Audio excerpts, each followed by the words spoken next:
Good evening, happy Monday, and welcome to Manic Mondays with Miss K on Attorney Vincent Davis's platform, where we're here every Monday at 8 p.m. Eastern Standard Time, 5 p.m. Pacific Time. And this is a channel where parents, surrogate parents, godparents, kinship parents, any parent status that your state outlines you for, where you can come and tell your maniacal story about the corruption with CPS and the things that have been happening. So, as usual, I like to start off and take the moment of silence for our brothers and sisters that are not here, those that keep coming back, and those that have fallen to the wayside.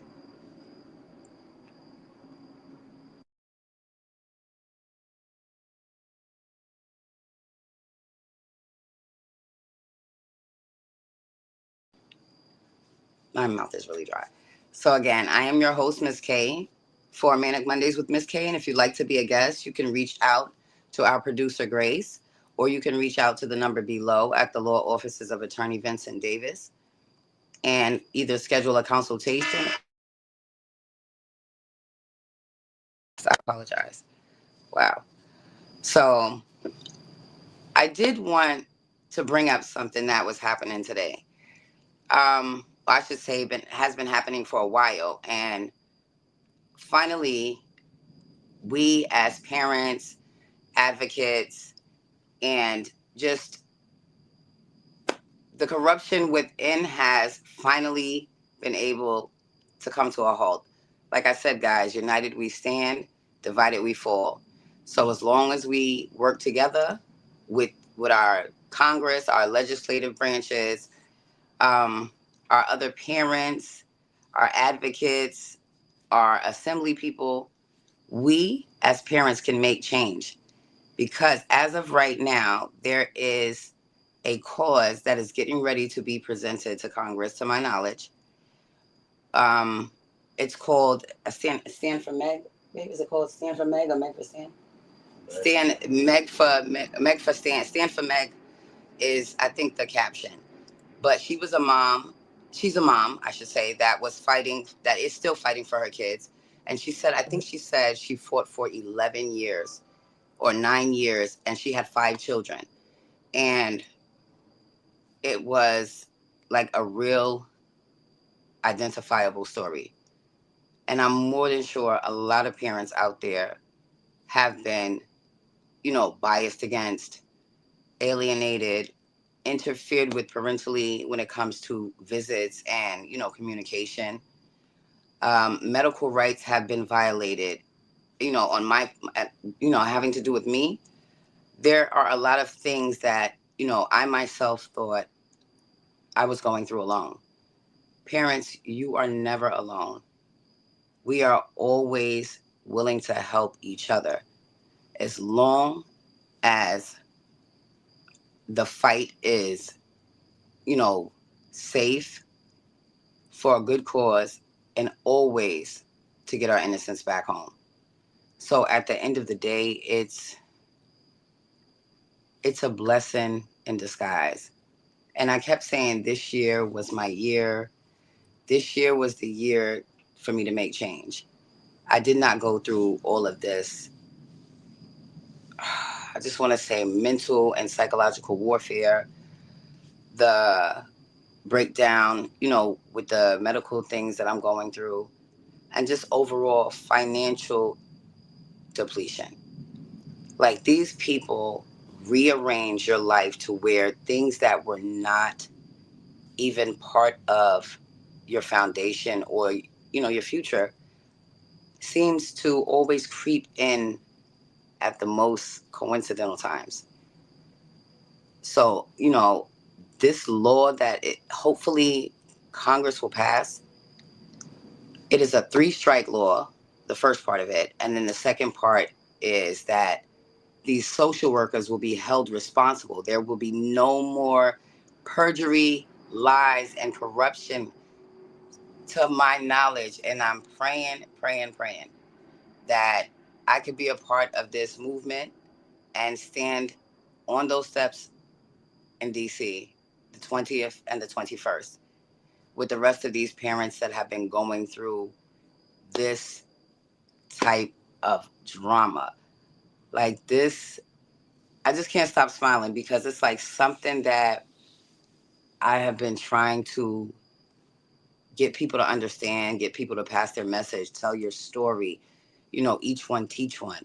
We as parents, like I said, the more together we are united, the easier it is to allow the corruption to just be weeded out. And it's like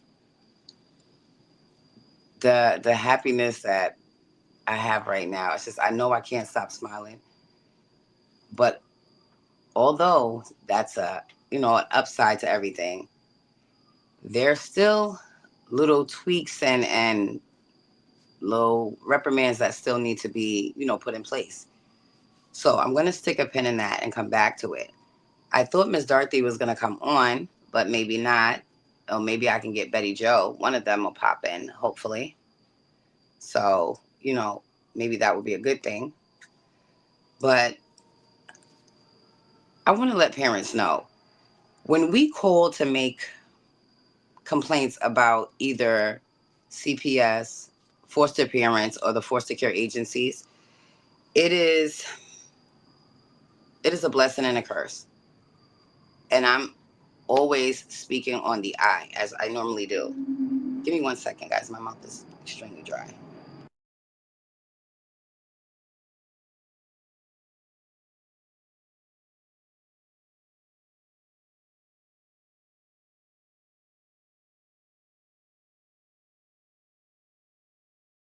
Sorry about that.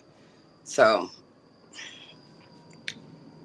I forgot where where I was going with it. But for me to have to endure some of the things, it's just like you have to laugh it off and take it with a grain of salt.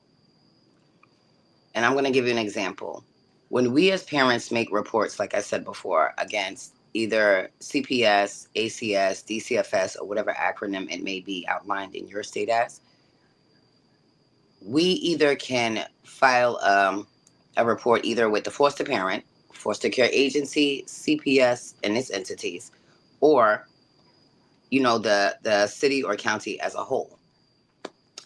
Now, I'm going to speak on just the I. I have been reaching out to both my children's schools to let them know that my children still don't have the medical necessities and supplies that they need that are supportive and productive for their well-being, which is outlined as negligence or abuse, that is medical neglect. So because my children do not medically have the things they need in school, again, education plays a part in that. So I'm a little confused about the level of competence or lack thereof that we as parents are supposed to consistently tolerate. It is like mind boggling to the point of no return. Like you cannot expect parents such as myself that may have, mental illnesses, substance abuse histories, medical problems, a history all in itself, domestic violence, or just overall bias. You cannot possibly tell me an agency and their mission statement, like I always say, an agency that is designed or outlined to provide families with resources and supports to minimize safety concerns and uplift productivity. End quote. I referred to that mission statement maybe a couple of months back to somebody that actually worked in the Children's Commissioner's Office for New York City. And she kind of worked pretty close with our Children's Services Commissioner. She literally said, when I expressed to her, if an agency is supposed to provide these things for parents and they are not doing those things, who else are we supposed to follow up the ladder when this is the agency that we are supposed to, go to when there are concerns, neglects, or just inadequate guardianship or supervision. She literally told me the policy is outdated, sis. So because a policy is outdated, the actual duties or, I guess responsibilities of those people holding those job titles are supposed to either implement or prevent. You cannot possibly tell me that an agency that has a policy that is outwritten can supersede the Constitution. No law is above the constitutional law. Nobody. Not one person, not an agency, not a corporation, and definitely not a judicial system that has to also abide by those constitutional laws. This is why the insanity is so real, but it is so needed and so much more comforting now that I know there will be change.org. There will be change. This is going to be worldwide, global, and monumental. Like, y'all have no idea, especially for those people that have not experienced, just being a target or being a victim. And although parents, we technically are not the victims, but we are definitely a big piece of the pie. And they make us run around like hot potato and still expect us to be able to implement or initiate that level of safety and concern, whether it's mentally or physically, psychologically, or emotionally. Like it's a basic cat, or I should say a dog chasing his tail or a cat chasing a mouse. It is good, and it's a pro and con to everything. There's a cause and effect to everything, and there's an action and a reaction to everything.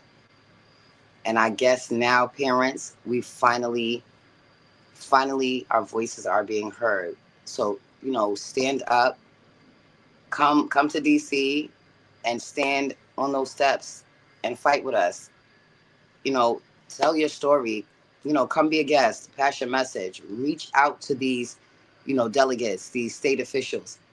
Let's get this law passed. Enough is enough. Parents have been dragged through the mud, beaten, broken, and just butchered to oblivion. And now we finally have a rainbow at the end of the thunderstorm. There's always, always a silver lining behind each cloud. And as long as you think everything as far as optimisticity, where the glass is half full, don't allow negative input, people, or allegations to dictate the way you fight for your innocence. Because honestly, parents, even though, I'm smiling because it finally is working. Oh, Betty Jo said, she asked me about a message. It says, can kinship has been dragged through the mud also. And that's true, Betty. Just with her situation with her niece and her trying to, be a guardian or, a resource for her niece. Now, I worked with Betty and helped her out with this. And evidently, she's from a whole different place, whole different background, whole different situation, because she's a foster parent. And we do have some good ones out there, but she is also a kinship relative. So things like that, they make a difference. And when kinship is the initial way to go, these social workers pick and choose when they want to clear resources or, explore these people so these children will not be ripped from everything that either may be familiar or just comfortable. So it's Dorothy, but it's a give and take. And I will answer the questions, a little toward the end. So I didn't forget about you, BJ. But I do want to touch on things. Right, you talk to the caseworker, you have your concerns, and nobody listens. And I think she's speaking about what I was just talking to her about. I asked my case planner, why was the packet that goes with the ICPC, the 6 month review. The 6 month review basically just, I guess, paraphrases everything that has been going on with the children, how they've been doing, education, medical wise, and that's when I had to put a pause in it. Now, unfortunately, this man needs to really find another job because the incompetence is just a little too much for my mental capacity or the tolerance of trying to converse with him as the first point of contact. That is a definite trigger for parents to have to communicate with people that are incompetent or negligent of the things that their agency or their representatives are supposed to provide based on policy. So this is again where this law comes in. Like, parents, fight back. Your voice is your most biggest weapon. You got to be your child's biggest cheerleader. So rah rah rah, sis boom bop. And I'm letting y'all know, I did actually get some good news too. I get to have a collateral therapeutic session with one of my children next week. Or I should say this week. So, there's always hope. Like, I know it's hard, parents. I know it is overwhelming. It is extremely tough. And it is a struggle, willpower, and motivation. But most of all, love. And the number one mother's instinct is to protect. And we will do that by any means. I am a lioness and I will protect my cubs. But again, you have to be mindful of the things you say to these workers. You have to be mindful of the level of intelligence they assume we as parents, regardless of what your background is, because again, I used to always think it was color. And maybe I was ignorant to that, but I am learning every day that it is never about pigment, but it is about color. Green. Because although my family has stepped up and agreed to be, the kinship guardian, the foster care agency just started the ICPC. And to my knowledge, it was supposed to have been started back in July. So again, parents, do not let these case planners, because I refuse to say social workers because that would be a whole lie, but these case planners and the chain of command that they have to follow, such as managers and supervisors, it is very upsetting when a title outlines something that is a definite. So if you're in a position of supervisory status and you cannot provide supervisory input, then are you really demonstrating or taking accountability for the duties of your job scope or lack thereof? As a case planner, as a manager, as the president, the director, because it's a lot for a parent to deal with when the higher ups barely know who you are unless it is a high complex case or unless it is combative and toxic, to where social workers will pit the parent against the foster parent or the parent against the school or the parent against the physician. I'm living it every day, guys. Living it literally with Heart Share St. Vincent Services in Brooklyn, New York. Every day. And honestly, I have not been able to reach anyone with the exception of the first point of contact with no insight, no job scope, and no need for him to be where he's at because he's in the way. So I say that to say this. It it it just baffles me that the things that these social workers, case planners, and the entities within, nobody seems to have to be responsible for the abuse of power that they impose on us as parents. But they expect us to just be doormats and just lay down and you just stomping all over us. But when we assert ourselves, especially with our voice in the right state of mind, in the best interest of these children, every show I tell parents, never stop fighting. Innocence is worth it. Innocence is always worth it. We are the most dragged around species on the planet.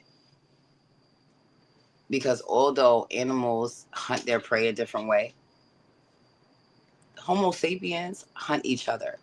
And this is how CPS gets us as parents. They basically use us as prey to hunt in the wild. When you throw us out there into these toxic or uninformed situations before we know what our rights are, before we know how step by step the court proceedings go, how this process with CPS is just a non-stop cycle, hamster's wheel of corruption, deception, betrayal, and hurt. And the only thing that is hurt that you can never get back is your innocence. They are priceless, they are perfect, and they are prosperous. If y'all notice, I always try to follow the letter pattern. That's my thing, so I don't get choked up. But when you push forward and you present positive things to your children, they tend to absorb or soak in that level of value, moral, or basic living skills to make life sustainable daily. So although every day is never the same, unless you're living in a groundhog day of constant confusion, there will always be those days where law may outweigh common sense more than you realize. And Mr. Davis taught me that. He has this phrase that's one in a million. Because he says, do you want to win or do you want to be right? And of course, everybody wants to win. Everybody wants to win. But I also want to be right. Because I need these people to realize the time, the distance, the separation, and the toxicity that they have demonstrated or allowed to be demonstrated around my children or to my children when it comes to the reference of their mother, good, bad, or indifferent. How could these people sleep at night knowing that they destroyed a family for Benjamin? It is so hurtful that the lack of empathy, sympathy, and overall just courtesy and consideration for human life. These people steal our children, traffic them, and then just dismiss us like we're ghosts, spirits that don't exist.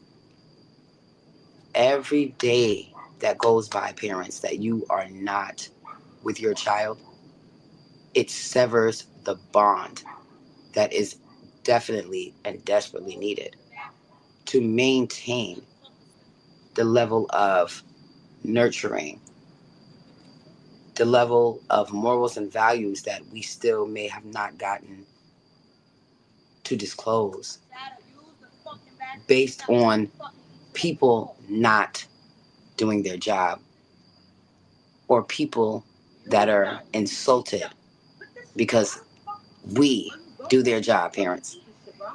They don't like the fact that we, as the offending parents, were whatever targets or whatever histories, whatever titles and labels we may, have, been perceived to be or diagnosed to be. You have to be mindful. Albert Einstein was schizophrenic and autistic. He was a genius. So although mental illness is frowned upon, depending on what the label or diagnosis may be, everybody does not act like their label. So I say that as far as, for instance, myself, I am bipolar. That does not mean I'm in a state of hypomania or hypermania or manic in general daily. I have my days where I may have highs and lows, but again, I am a parent that knows what my triggers are, that knows when I'm in crisis, that knows when to reach out to my phone tree or my safety plan. And I utilize my resources within my community. So, it's never a problem to reach out for help, parents, unless you're reaching out to the wrong people. And, I can definitely identify with that. I could definitely identify because there was a situation, I'm going to say about maybe 3 or 4 years ago, where I went to ACS or CPS for help. And they turned it around on me and dragged me through the mud for 22 months. And still, my family nor myself got any services. We never received any services which initiated me to go, to go to them to start with. And I'm still waiting on those same services almost 5 years now. So although we went to court, I want to say the last court date was not the last one because it was only like a 30-minute settlement conference, but I want to say the court date before that one. It was stated that the dispo of the neglect finding for me being guilty was to remain in mental health services, to remain on mental health medication, to follow up with any referrals or any suggestions that the foster care agency or CPS may have had, and to sign HIPAA releases for myself and both my children. Although parents signing a confidentiality release under duress, it's illegal whether you're under duress or not. But the fact that they use your communication or restrict your communication, or they try to use it as leverage to let you know that they think they have the power that they may have for that time. But again, I am like Superman and my children are my kryptonite. And the further away from me they get, I get stronger. But when they are with me, I may be a little weak. And this is why there's a way for these people to step in and just destroy your foundation. Like parents, I know it is hard. And we've lost a total of, we lost two more parents this week, this week that passed. So, my condolences to those families that have lost, children, grandchildren, nieces, nephews, or just innocents. Because of this corrupt ass system that is designed to fail anyone who is smart, melanin infused, or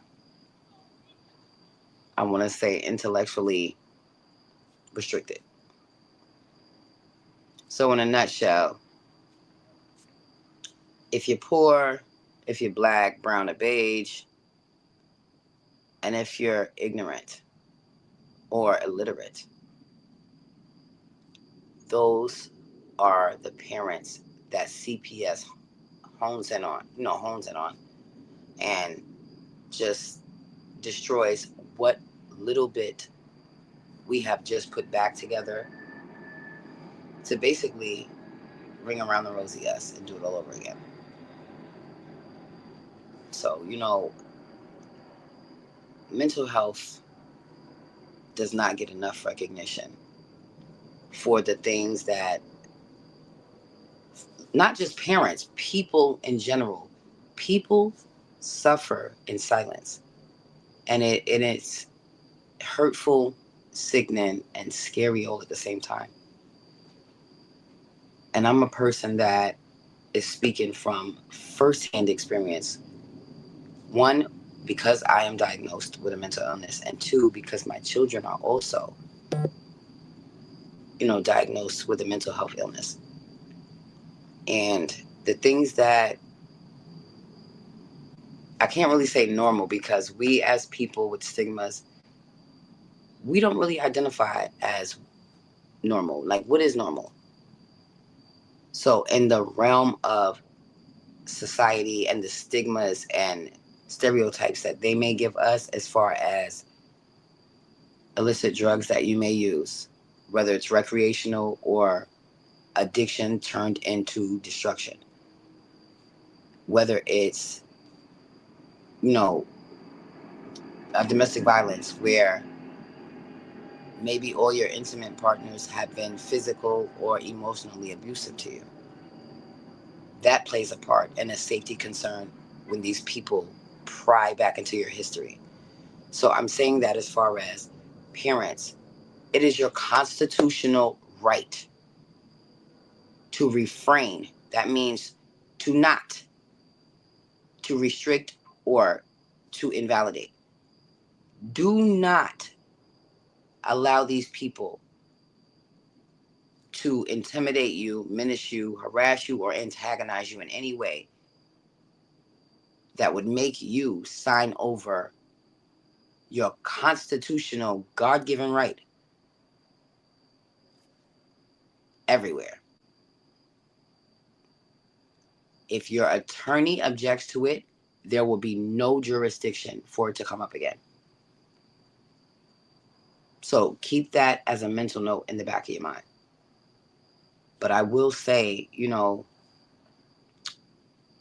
the physical ailments that I'm dealing with, it is starting to really take a toll, because I want to say the stiffness, the swollen joints, the pain, and just overall hurt. And I never realized that mentally, when we as people that are diagnosed with a mental illness, when we are in crisis, it may not always be loud.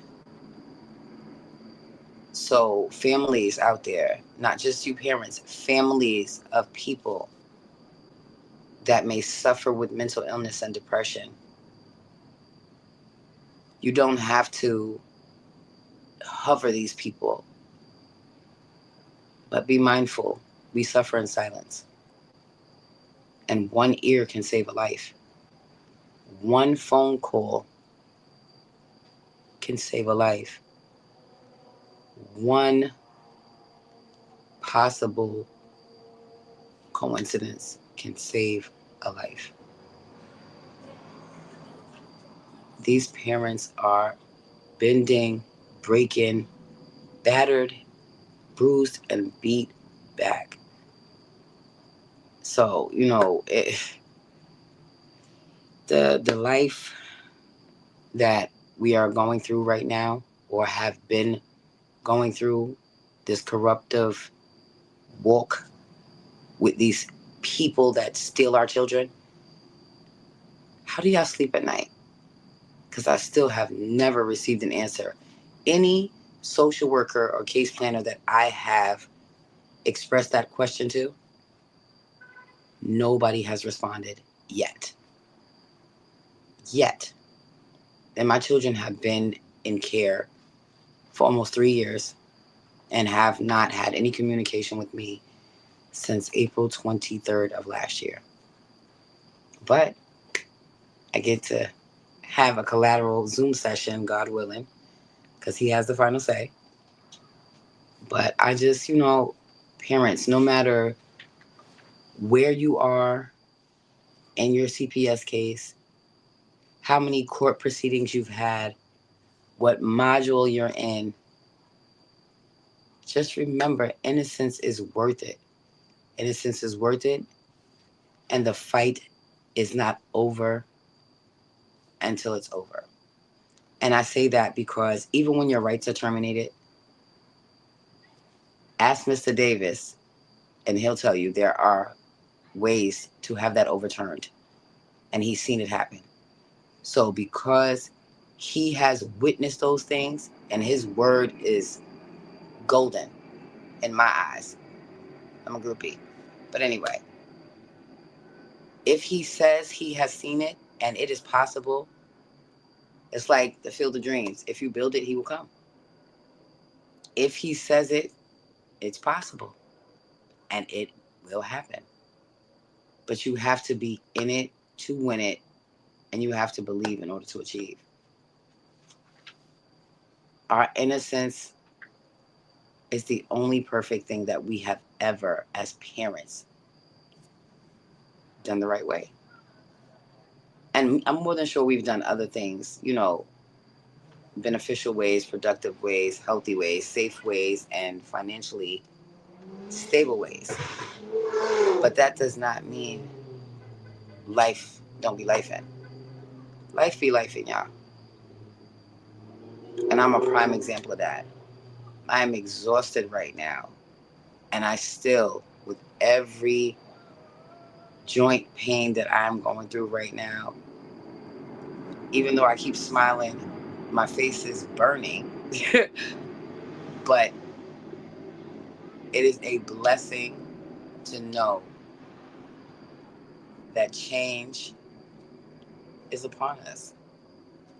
So, parents, just take the good with the bad and remember the law of supply and demand. If we want it enough, it is possible. Anything is possible, especially when it comes to innocence, because there's no good or bad. It is just possibilities. Innocence makes anything possible, productive, and prosperous. So you have to remember humbleness, humility, and honor will give you values that you can use for the rest of your life. And those are core values that we give to our children for them to sustain a productive and healthy, safe life. That way they can find someone to love them when we're gone. because parents are never supposed to bury their children. And I don't say that to start talking about death, but in my situation, I'm so grateful for these people finally realizing that they were wrong and they were confusing my aggression, my passion for aggression. And now that there's some type of progress with communication, I can't ask for anything more. But I will. I will ask for every damn thing I'm entitled to under the Constitution. So, guys, go stand for Meg. Reach out to Mr. Attorney Vincent Davis for a consult if you need a lawyer. Reach out to Grace if you'd like to be a guest on our show. And reach out to me if you just want to talk. Sometimes moms and dads, we just need an ear because our life is our innocence. And when they have been ripped from us, where is our structure? Where is our reason to maintain safe, healthy, and productive lives for the foundation and the future? So, we're going to put a pin in that. But I am going to do some Q&A because I told you that was something that I wanted to add in. And Miss Dorothy, she maybe want to tell me if there was any questions. My husband's gonna give me the questions because I can't watch and stream. I'm a little blind, guys, but that's a blessing. I'm still here. Every day I breathe, I'm good. Yes, sir. Yeah, it's a ton of questions. The first question Are they all questions or are they just statements? questions and statements. All right, so give me all the questions first. Who's the question from? The first question. Um, the first question is from Betty. Topic Betty. Betty Joe. You said Betty Joe. That's the first question. Yeah. Matter of fact, it is from Betty. Okay, so tell me what the question. BJ, I'm gonna answer your question. Stay on. If I don't sign paperwork, if I don't sign paperwork at the beginning of the court date and never sign a retainer for legal aid, do I need to release form lawyer or do I? You always need Betty. You always need a release for anything regarding sensitive information, such as health history, mental health history, um, HIV and AIDS status, and um, any type of medical disclosure or education where it comes to financial funds. So yes, it would be the best. It would be in the best. It would be in your best interest if you are looking for counsel. That if you retain that counsel, give them $1. That means they're your lawyer, but that does not mean you have to sign a release right then and there. But different states may have different context when it comes to those basic and generally outlined laws in every state in the United States. But again, depending on cost of living, location, demographic, and geography, it plays a part. So yeah, a HIPAA plays a part with everything. If you want to allow people to, I guess, corroborate or confirm whatever you may be, stating as far as proof or concerns. So yeah. Next. The next question from Tabitha Bennett. It says, if you have went through the chain of command and still nothing is or has not been done, what can you do? Tabitha, where are you from, Tabitha? If you don't mind. Does it say where she's from? No, it doesn't. Well, if you follow the chain of command, similar to what I have done, the only other thing I could suggest, because depending on where you live, it may be different in your state, but if I was just speaking on New York, I would actually go to the assembly people So if you went up the chain of command as far as CPS and its structure within, the last place you should end up is the Department of Health and Human Services, like Mr. Davis says all the time. So, the Commission on Human Rights, the Department of Health and Human Services, um, the ACLU, the I don't know if I said the Human Rights Commission, and the American Disabilities Association. And topical data got two more questions. She said, I'm 48, disabled, and my two minor kids were taken from me due to my 15-year-old son assaulting me.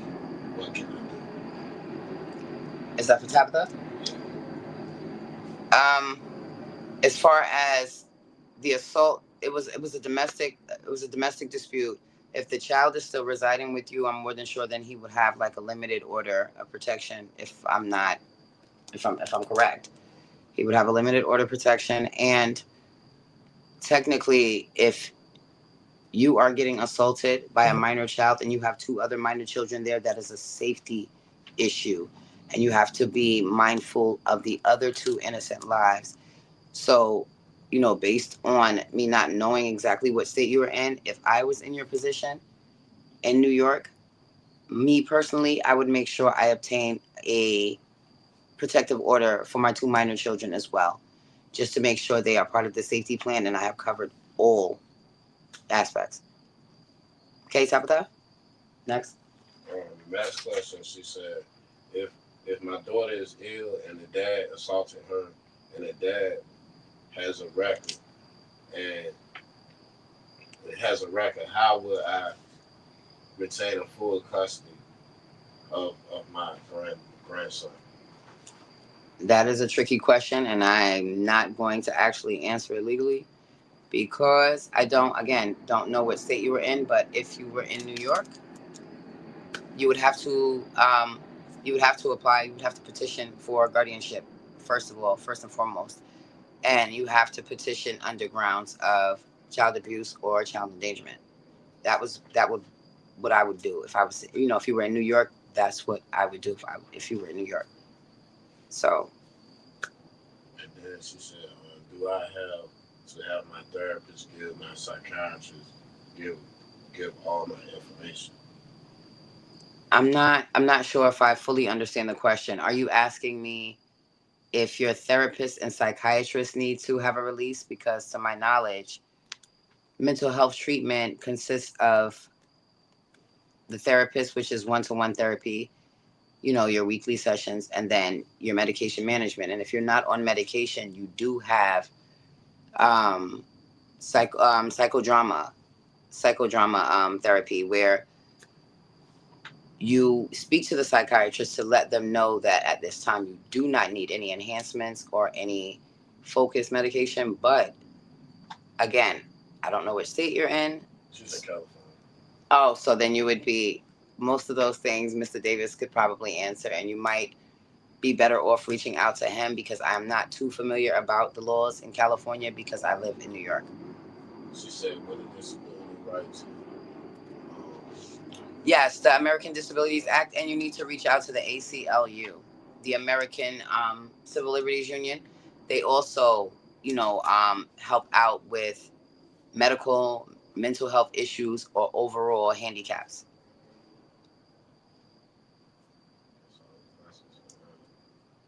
Kelly, who can I reach out to for help? So, if as far as what kind of help, Tabitha, because I'm not too sure.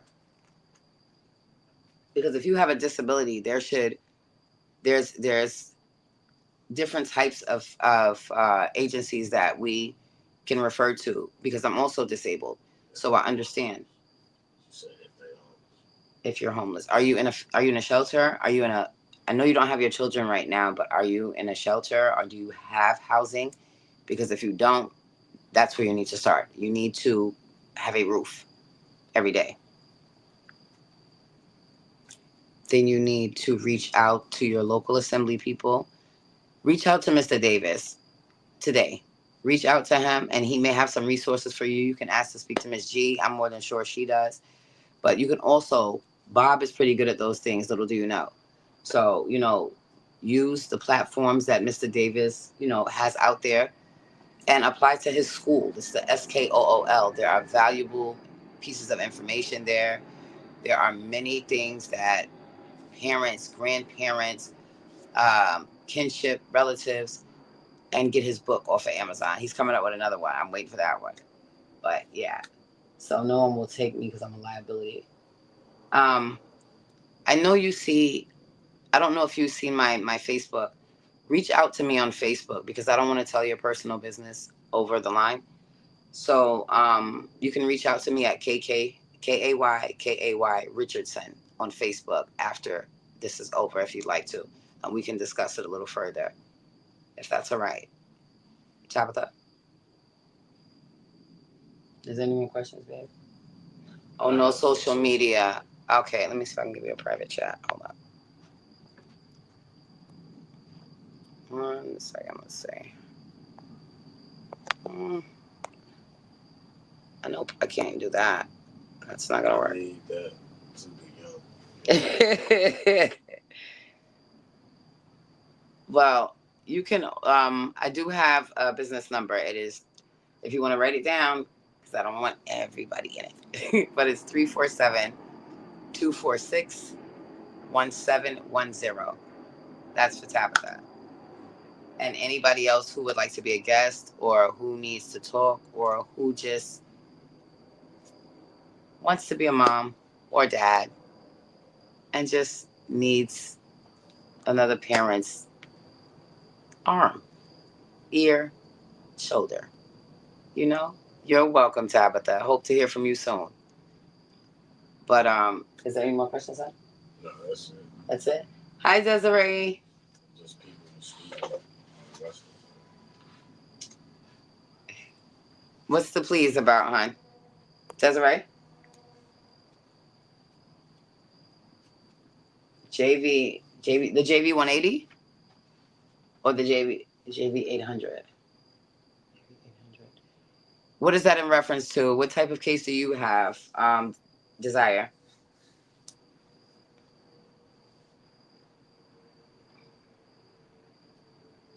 Well, if so, if you'd like to talk afterwards or if you'd like to reach out to Mr. Davis, the number is below. And I just gave out my number, but I do not like to tell it. I do not like to disclose it online because we get some imposters and there has been some things going on where people are posing as other people. So I don't want to get caught up. JV 180 request to change a court order, and now I have to sign the JV 180.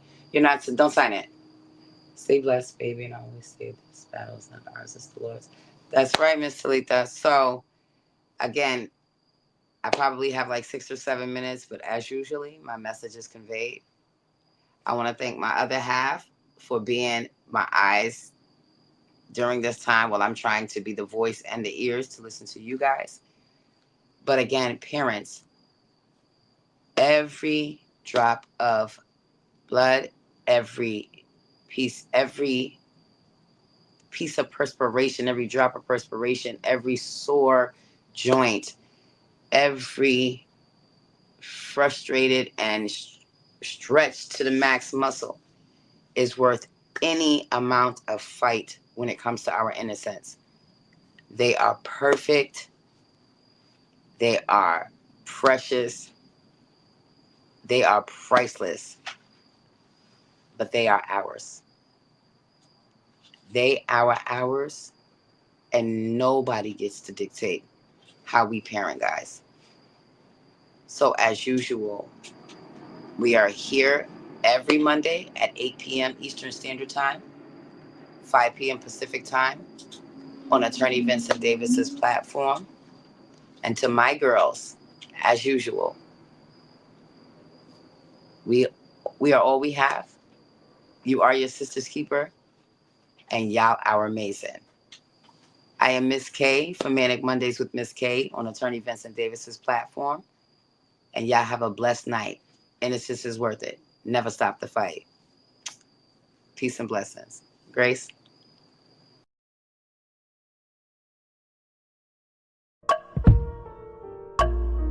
A vivid picture is encrypted in your mind as the critics get in line like they're witnessing a crime. But then you notice there's a shiver in your spine from the feelings of discontentment and bitterness combined. Heartbroken when you listen to the judges, another kid's innocence corrupted. And if you go against it, it's destructive. Consider this predicament the toughest, but we believe in a system fit for justice. Child Protective Services only pretends to save it. The one solution for this is worthy of instant praises. 30 years of experience with relentless cases. Allow me to introduce them. This is Vincent Davis, defending you when they don't think a mother fits the role. Is it juvenile dependency or government control? Observe the pain in their eyes. It's time for us to realize we are the last